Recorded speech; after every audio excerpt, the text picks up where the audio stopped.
LeBron James is entering his 20th NBA season in October, and he's very close to surpassing Kareem Abdul-Jabbar's regular season scoring record. He's just over 1,300 points behind the Tower of Power. The only thing that could stop him from surpassing Abdul-Jabbar's record is if James suffers a significant injury and it causes him to miss some time this season. Now, when the inevitable does happen, will it mean he's a better scorer than Abdul-Jabbar? First off, they are different players. James is a small forward and Abdul-Jabbar is a center. Abdul-Jabbar played from 1969 through 1989, and James entered the league in 2003 and is still going strong.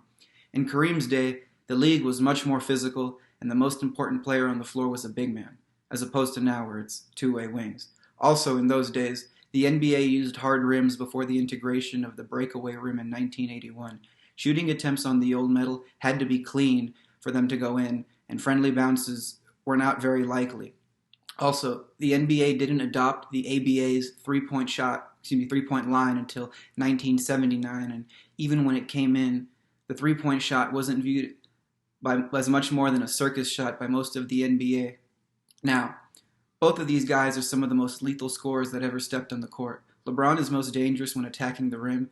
Even now, in his 20th season, he is still great at finishing through traffic, but in his younger days, he was a threat above and below the rim. Who could forget his epic poster on Kevin Garnett, or when he jumped over John Lucas for a slam, or when he absolutely pulverized Jason Terry, who tried to break up an alley-oop?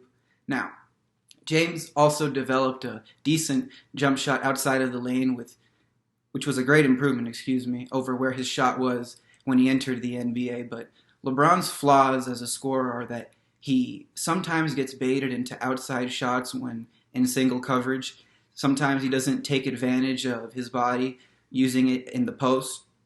And he doesn't take and make as many free throws as he should. But the biggest one is he doesn't have a go-to move. Despite that, he's always been a terrorizing presence when he drives in the lane. With that said, there's no such thing as a perfect player, although there have been a few who've gotten very close. LeBron will still drop 30 on you on any given night, but Kareem is another beast. Contrary to popular belief, he started working on his skyhook when he was an elementary schooler and not when he was entering college because of the NCAA's rules banning dunks. Even with those rules in place while he was in college, he still lit up the NCAA for over 2,300 points and 3 straight rings. Abdul-Jabbar was a post scorer with the strength to back down an opponent, the agility to pivot around them, and the accuracy to shoot over their limbs. His signature move was the skyhook.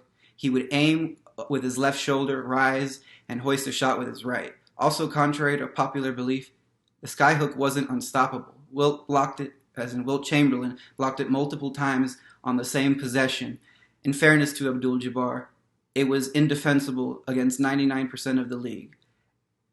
The move made him a threat even late in his career, and for the record, when he was a Finals MVP at 38 years old, which was 14 years apart from the first time he won the award in 1971 as a Milwaukee Buck when he was Lou Alcindor.